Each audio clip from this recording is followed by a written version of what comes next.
In a world where 1 in 6 children struggles with mental health challenges, where young voices often go unheard in the corridors of power, and where the pressures of modern life weigh heavily on developing minds, sometimes it takes a royal touch to shine light on the shadows that many young people face. This is the story of how a single school visit became a catalyst for change, how authentic conversations between a princess and students created ripples that would extend far beyond classroom walls, and how the simple act of listening transformed both the listener and those who found their voices. What began as a scheduled royal engagement evolved into something far more profound, a genuine connection that would challenge perceptions, inspire action, and prove that when adults truly listen to young people, extraordinary things can happen.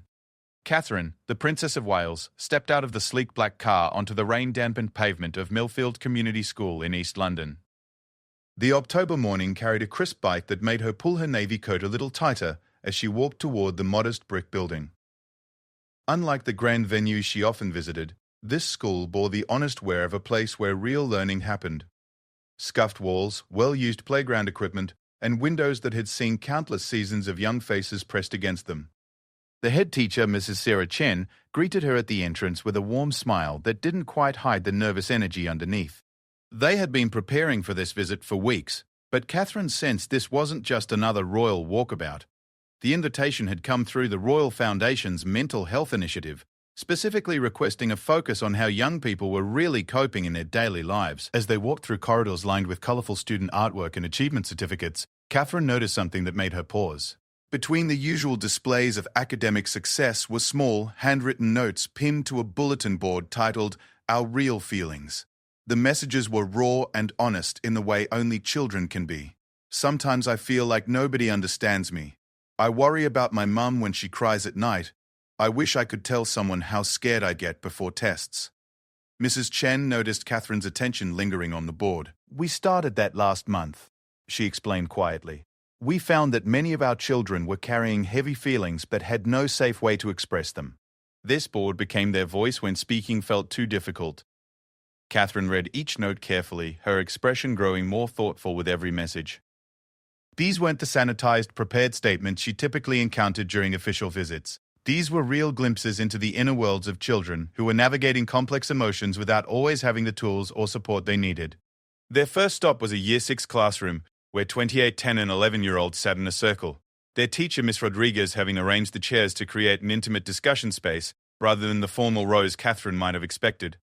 The children looked at her with a mixture of curiosity and shyness, some fidgeting with their uniforms while others stared with wide-eyed wonder. "Good morning, everyone," Catherine said, settling into one of the small plastic chairs that made her look almost comically tall. "I'm Catherine, and I'm here because I really want to understand what life is like for you. Not the stuff adults think they know about your lives, but what you actually experience every day." A girl named Zara, with intricate braids and serious eyes, raised her hand tentatively. "Are you really a princess, or is that just what people call you?" Catherine laughed genuinely. "I am really a princess, but mostly I'm a mum to 3 children who probably think I'm just as embarrassing as your parents sometimes are." The room relaxed visibly at this admission.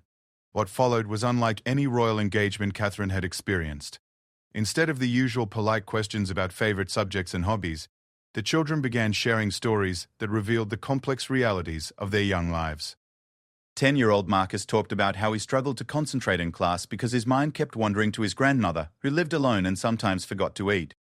8-year-old Amelia described the knot in her stomach she felt every morning, not because of school, but because she worried about whether her parents would argue again that day.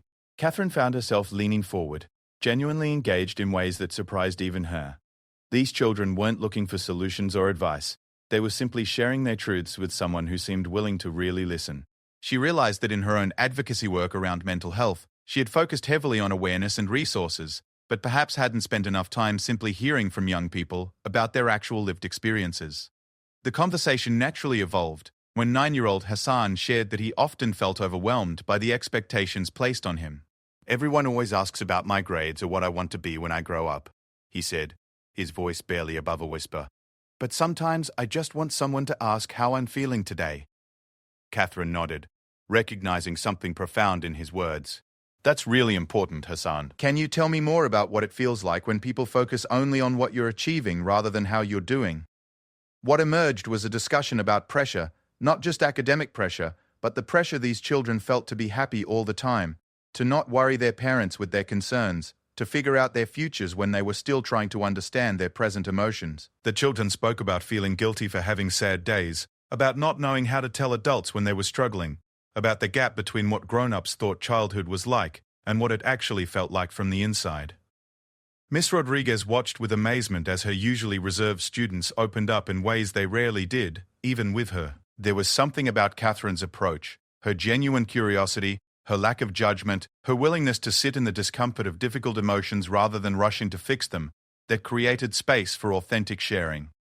The conversation was interrupted when 11-year-old Sophia burst into tears. She had been quietly listening until that moment, but something in the discussion had unlocked emotions she had been carrying alone. Through her tears, she shared that her best friend had moved away 6 months ago, and she felt lost without someone who truly understood her.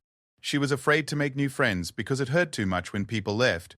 Instead of offering quick comfort or trying to move past the moment, Catherine sat with Sophia's pain.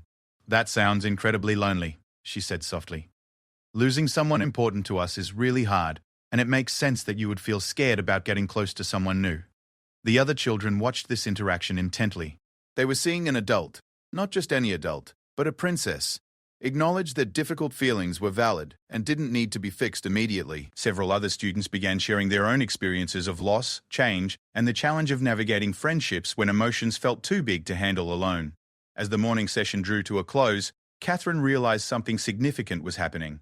These children weren't just sharing their struggles, they were also supporting each other in ways that felt natural and healing. Marcus offered Sophia a tissue and told her that he understood feeling lonely because he felt that way when his dad was working long hours. Zara shared that she had learned to write letters to her moved-away friend, and maybe Sophia could try that too. The organic peer support happening in the room highlighted something Catherine hadn't fully considered before. Young people often had profound wisdom to offer each other, but they rarely had opportunities in adult-structured environments to share that wisdom freely. Mrs. Chen, who had been observing quietly from the back of the room, approached Catherine as the children were dismissed for lunch. "I've never seen them open up quite like that," she admitted. "We tried to create safe spaces for them to share, but there was something different about today." Catherine reflected on this as they walked toward the school's small library, where she was scheduled to meet with a group of older students.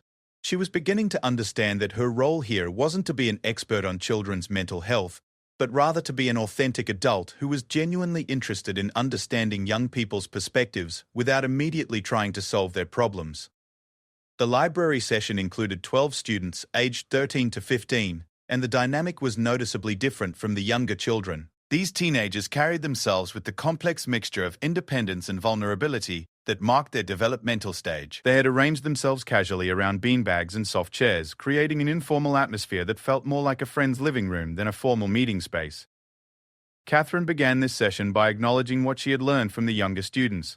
"I spent the morning with some of your schoolmates," she said, "and they taught me that adults don't always understand what young people are really experiencing.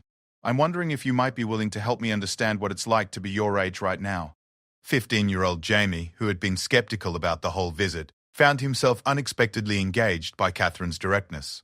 "Most adults think they know what teenagers are going through," he said, "but they're usually wrong. They think we're just worried about exam results or what university we'll get into, but there's so much more going on." This opened a conversation about the multiple pressures these teenagers faced: social media comparison, family expectations, uncertainty about the future, environmental anxiety, and the general sense that the world they were inheriting was complex and challenging in ways previous generations hadn't experienced. 14-year-old Priya spoke about the exhaustion of maintaining different versions of herself for different audiences.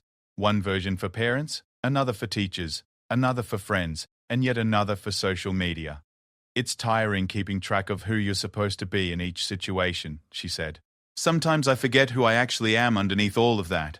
Catherine recognized the profound insight in Priya's observation. The pressure to perform different versions of oneself wasn't unique to teenagers, but the added complexity of digital spaces and social media had intensified this challenge in ways that adults often failed to recognize. The teenagers also talked about feeling simultaneously overprotected and undersupported. Parents worried about their physical safety and academic performance, but often seemed uncomfortable discussing emotional struggles or mental health challenges. Several students described feeling like they had to protect their parents from their own worries and concerns. 13-year-old David shared that he had been experiencing anxiety for months, but hadn't told his parents because they were already stressed about his older sister's university applications and his father's job situation. "I didn't want to be one more thing they had to worry about," he explained. This comment led to a broader discussion about the weight these young people felt responsible for carrying, not just their own emotional burdens, but also their family's stress, global problems they felt powerless to address, and the pressure to be grateful for opportunities while also being honest about their struggles. Catherine found herself moved by their emotional maturity and frustrated by the systems that weren't adequately supporting them. These teenagers were articulating complex psychological and social insights, yet they often felt unheard by the adults in their lives who were supposedly there to guide and support them. As the library session continued, Catherine noticed that the students were not only sharing their challenges, but also their strategies for coping. They talked about friendship groups that provided emotional support, creative outlets that helped them process difficult feelings, and small acts of kindness that made difficult days more manageable. They were developing resilience and wisdom, but often without adequate adult recognition or support. The conversation was interrupted by the arrival of afternoon tea, a spread of sandwiches, crisps, and biscuits that had been prepared by the school's hospitality students. As they ate together, the atmosphere became even more relaxed, and Catherine found herself in smaller conversations with individual students who felt comfortable sharing more personal struggles and insights. It was during one of these quieter conversations that Catherine fully grasped the significance of what was happening. These young people weren't just sharing problems, they were offering solutions, insights, and perspectives that could inform better approaches to youth mental health support. They were experts on their own experiences, and their voices contained wisdom that policymakers and mental health professionals needed to hear. As the afternoon wound down, Catherine felt a shift in her understanding of her role as an advocate for young people's mental health. This visit had started as an engagement to raise awareness, but it was becoming something much deeper, a genuine learning experience that was changing her perspective on how adults could better support young people's emotional well-being. The second day of Catherine's visit began differently than anyone had planned. What was originally scheduled as a brief follow-up meeting had expanded into a full day of deeper engagement after the previous day's conversations revealed so much authentic insight from the students. Catherine arrived earlier than expected, finding the school already buzzing with an energy that felt different from typical academic days. Chen met her at the entrance again, but this time her nervous energy had been replaced by genuine excitement. "The children haven't stopped talking about yesterday," she shared, as they walked through the corridors. "Some of them have been writing down thoughts they want to share with you today. They feel truly heard for perhaps the first time by an adult outside their immediate family." The morning began in the school's art room, where a mixed group of students aged 8 to 16 had been invited to express their thoughts about mental health and emotional well-being through creative projects. Catherine found herself surrounded by paintings, drawings, sculptures made from recycled materials, and even a few poems written on colorful paper. 12-year-old Aaliyah had created a clay sculpture that immediately caught Catherine's attention. It depicted a figure with multiple faces, each showing a different emotion. "This is how I feel most days," Aaliyah explained, her voice gaining confidence as she spoke. "Adults always want us to pick one feeling and stick with it, but I can be happy about my friends, worried about my mum, excited about the weekend, and sad about my hamster, all at the same time." Catherine studied the sculpture carefully, recognizing the sophisticated emotional intelligence in Aaliyah's creation. "That makes perfect sense," she replied. "I think adults sometimes forget that feelings aren't simple or singular. Can you tell me more about what it's like when grown-ups expect you to have just one feeling at a time?" This question opened up a conversation about emotional complexity that surprised everyone present. The students began sharing experiences of being told to cheer up when they were sad, or being asked why they were quiet when they were simply processing multiple emotions simultaneously. They talked about feeling misunderstood when adults tried to solve their feelings rather than simply acknowledging them. 9-year-old Tyler had painted a picture that looked like a stormy sky with small patches of sunshine breaking through. "This is what my mind feels like when I'm worried about my dad," he said quietly. "He's been looking for a job for a long time, and I can see he's sad even though he tries to hide it from me. But there's still good things too, like when we play football together or when Mum makes pancakes on Sunday." Catherine knelt down to Tyler's eye level, genuinely moved by his artistic expression. "Your painting shows something really important," she said. "You understand that difficult situations can have both hard parts and good parts at the same time. That's actually very wise." The art session revealed something profound about how these young people process their experiences. Their creative expressions weren't just reflections of their individual struggles, but demonstrated sophisticated understanding of emotional complexity, family dynamics, and social challenges that often surprised the adults around them. 15-year-old Marcus had written a poem about feeling caught between childhood and adulthood, describing the confusion of being expected to make mature decisions while still being treated like a child in many situations. His words captured the particular challenge of adolescence, having adult-level awareness of problems, but limited power to address them. Catherine read Marcus's poem aloud, with his permission, to the group. "This really captures something important about your experience," she said. "Can others of you relate to feeling caught between different expectations?" The discussion that followed was remarkable for its depth and honesty. Students talked about feeling pressure to be mature when family crises occurred, but then being dismissed as too young to understand when they tried to contribute to solutions. They described the frustration of being old enough to recognize injustices and problems in the world, but feeling powerless to make meaningful changes. 13-year-old Zoe shared that she had been researching climate change for a school project and felt overwhelmed by what she learned. "Everyone tells us we're the future and we'll solve these problems," she said. "But right now, I'm just 13, and it feels scary to think about what kind of world I'm inheriting." Catherine recognized the weight these young people carried, not just personal and family concerns, but global anxieties that previous generations of children hadn't needed to navigate with the same level of awareness and immediacy. Social media and constant connectivity meant that these students were exposed to worldwide crises and challenges in ways that could feel overwhelming. The conversation naturally evolved toward coping strategies when 16-year-old James shared that he had started volunteering at a local food bank because feeling useful helped him manage his anxiety about world problems. "I can't fix climate change by myself," he said, "but I can help make sure people in my community have enough to eat. It makes the big problems feel a little less impossible." Other students began sharing their own coping mechanisms, some healthy, others less so. Catherine listened without judgment as they described everything from exercise and journaling to unhealthy social media scrolling and isolation. She realized that these young people were developing their own mental health strategies largely without adult guidance, and many of their instincts were remarkably sound. The middle portion of the day was spent in smaller breakout sessions, where Catherine could have more intimate conversations with different age groups. The Year 7 students, aged 11 and 12, occupied a particularly interesting developmental space.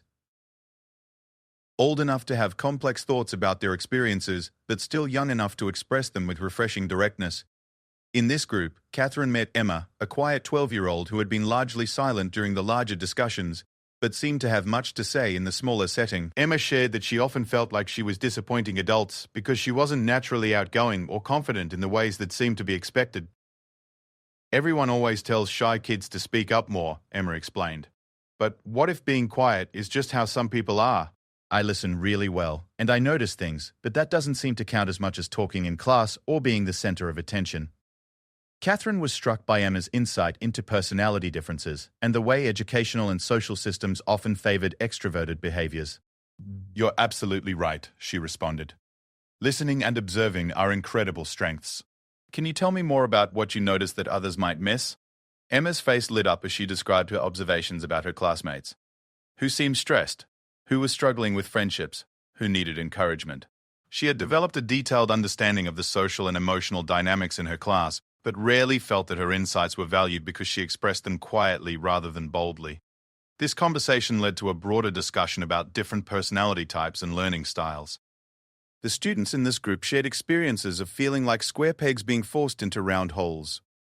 Creative kids in rigid academic structures, kinesthetic learners in sit-still environments, deep thinkers who needed processing time in fast-paced classrooms. Catherine began to understand that many mental health challenges for young people weren't just about individual problems, but about mismatches between their natural temperaments and the environments they were expected to thrive in. This insight would later influence her advocacy work significantly. The afternoon session took place in the school's small garden, where a group of 14 students ranging from 8 to 15 had been working on a collaborative project about growth and resilience. They had planted flowers, vegetables, and herbs while discussing metaphors between plant care and emotional well-being. 10-year-old Samira had become particularly invested in a small sunflower that had struggled to grow. "At first I thought it was broken," she shared, "but my teacher explained that sometimes plants need different things to grow well. My sunflower needed more water and less direct sun than the others. Now it's taller than most of them." Catherine saw the parallels Samira was drawing to her own experience. That sounds like people too, she replied. We all need different things to grow and be healthy. What kinds of things do you think help you grow best? This question led to a rich conversation about individual differences in what supported emotional well-being. Some students thrived with structure and routine, while others needed flexibility and creative freedom. Some found comfort in large friend groups, while others felt overwhelmed and preferred one-on-one connections. Some processed emotions by talking them through, while others needed quiet time to think and reflect. The garden setting seemed to encourage particularly thoughtful reflection.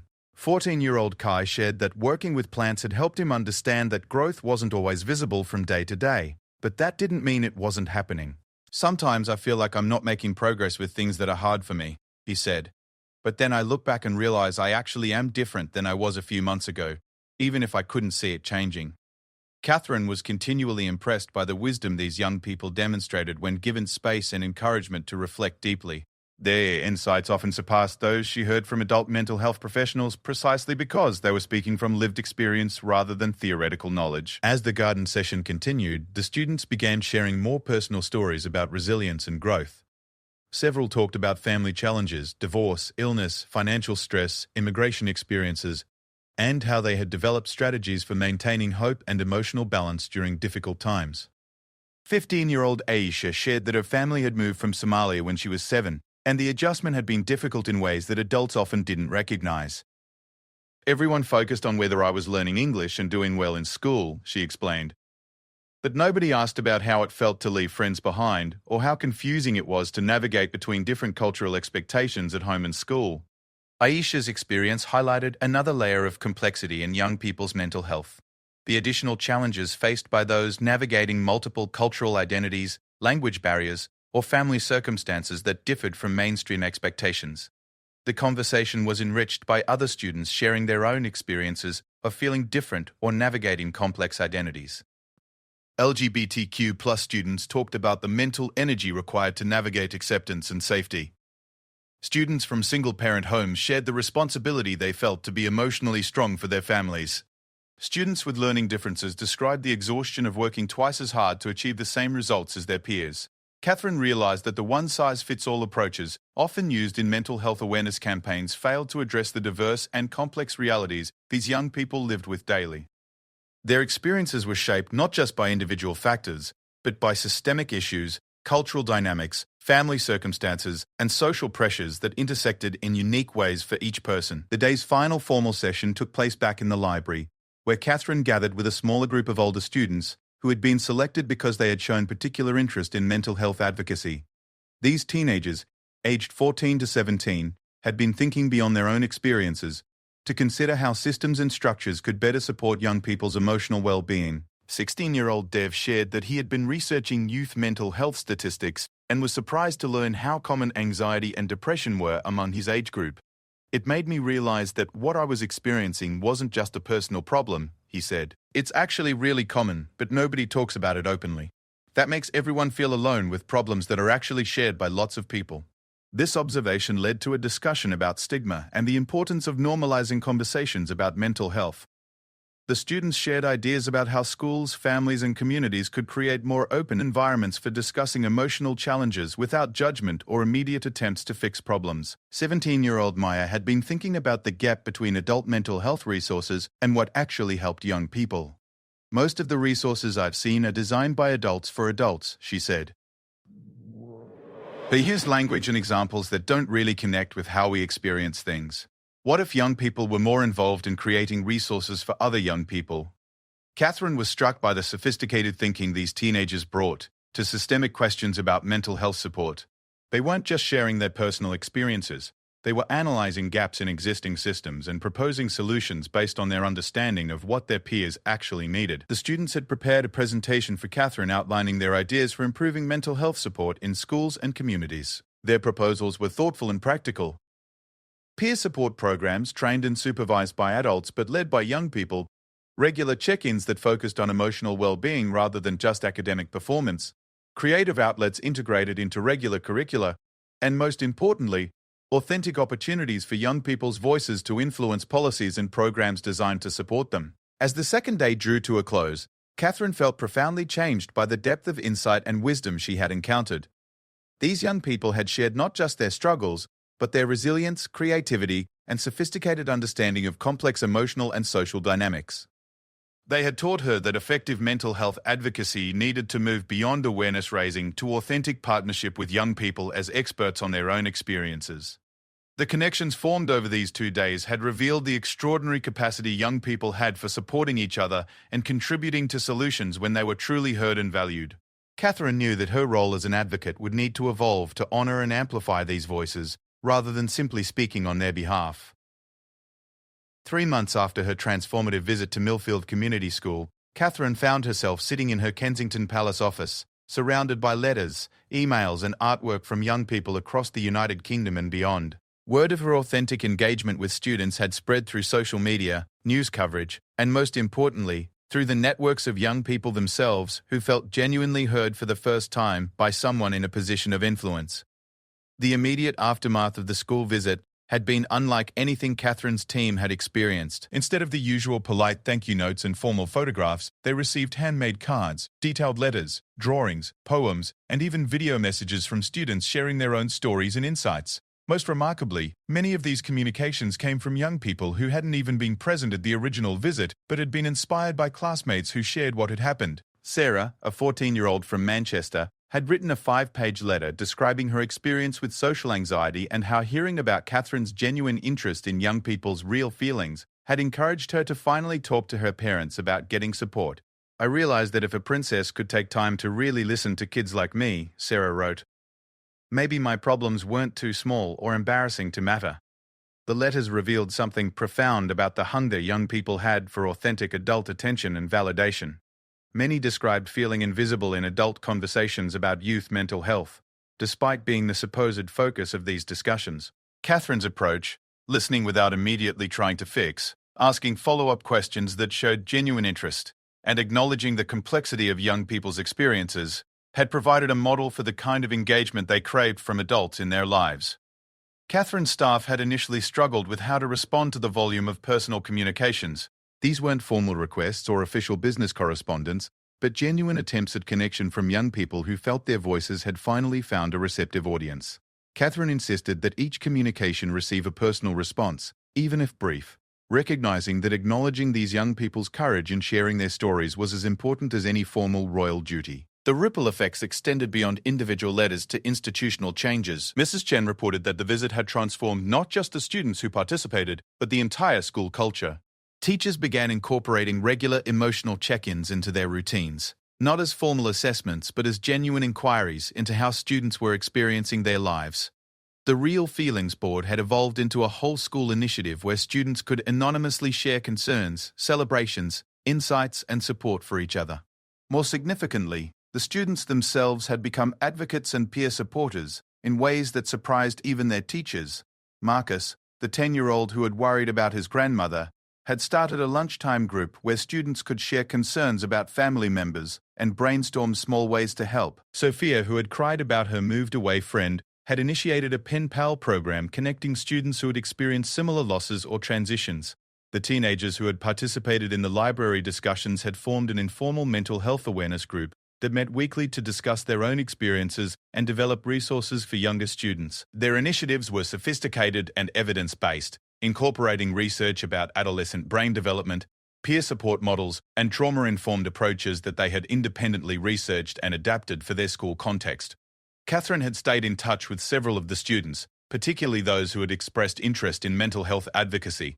Their ongoing conversations had educated her about the rapid pace of change in young people's lives and the evolving challenges they faced. Priya, the girl who had talked about maintaining different versions of herself, had become a particularly insightful correspondent, sharing observations about social media pressures, academic stress, and the complex navigation of identity during adolescence. Through Priya, Catherine learned about the phenomenon of toxic positivity that many young people encountered. Adult responses to their struggles that minimized or dismissed difficult emotions in favor of forced optimism. Young people were developing sophisticated critiques of mental health approaches that focused solely on individual resilience without acknowledging systemic factors that contributed to their stress and anxiety. These insights had begun influencing Catherine's broader advocacy work. Her speeches about youth mental health shifted from general awareness raising to specific calls for authentic engagement with young people as partners in developing solutions. She began advocating for young people's representation on mental health policy committees, funding review boards, and program development teams. The transformation was evident in a major mental health conference Catherine attended 6 months after the school visit. Instead of being the sole speaker representing youth perspectives, she insisted that the organizers include a panel of young people as featured presenters. The teenagers who spoke, including several from Millfield School, delivered presentations that challenged many assumptions held by mental health professionals and policymakers. 16-year-old Maya, who had impressed Catherine with her ideas about youth-designed resources, presented research she had conducted with classmates about the disconnect between available mental health services and what young people actually found helpful. Her presentation included survey data from over 200 young people across different schools and communities, analyzing gaps between adult-designed interventions and youth-identified needs. Maya's research revealed that young people valued peer support, creative expression, and practical life skills more than traditional therapy models, though they appreciated having professional support available when needed. They wanted mental health education that acknowledged the complexity of their lives, rather than simplistic strategies that didn't account for factors like family dynamics, economic stress, discrimination, or academic pressure. The conference audience, primarily adult professionals, was visibly moved by the sophistication and insight of the youth presentations. Many approached Catherine afterward to ask how they could better incorporate young people's voices into their own work. The success of this collaboration led to invitations for similar partnerships at conferences, policy meetings, and program development initiatives across the country. Catherine's approach to a royal role had evolved significantly as well. Instead of traditional walkabouts where conversations remained surface level, she began requesting longer, smaller group engagements that allowed for deeper dialogue. Her staff initially worried about the unpredictability of these interactions, but Catherine had learned to trust in young people's capacity for meaningful conversation when treated with genuine respect and interest. During a visit to a youth centre in Birmingham, Catherine spent an entire afternoon in small group discussions with young people facing various challenges: homelessness, family conflict, mental health struggles, educational barriers. Rather than offering advice or resources, she focused on understanding their experiences and amplifying their existing strengths and insights. 18-year-old Jordan, who had been homeless for 6 months, shared with Catherine his strategies for maintaining hope and dignity during an extremely difficult period. His insights about resilience, community building, and the importance of maintaining connections during crisis were profound and practical. Catherine realized that Jordan's wisdom about navigating adversity could inform policy discussions about youth homelessness in ways that adult professionals' theoretical knowledge could not. The conversations from that Birmingham visit led to Catherine advocating for Jordan and several other young people to participate in a government task force on youth homelessness. Their lived experience perspectives proved invaluable in identifying gaps in existing services and developing more effective approaches to prevention and support. These collaborations began attracting international attention. Catherine received invitations to speak about youth engagement approaches in countries across Europe, North America, and Australia.